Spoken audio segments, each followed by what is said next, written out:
బాహుబలి నా ఆత్మపుత్రుడు. తను పుట్టినప్పుడు తన కోసం మా శివుడు తలపెట్టిన గమ్యం ఏమిటో నాకు తెలియలేదు.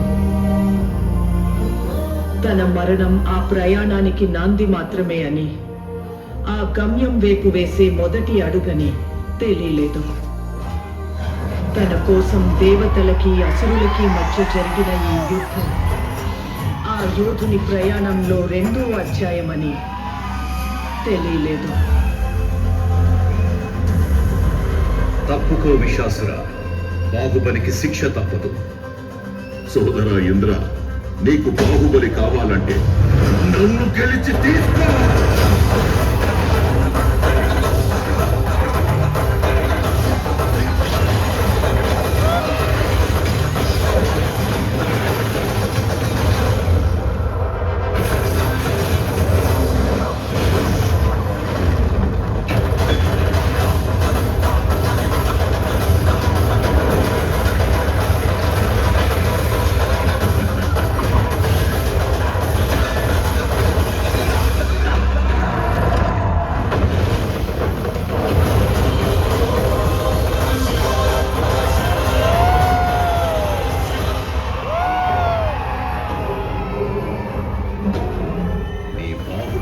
ఎవరు కాపాడతారు ఇప్పుడు?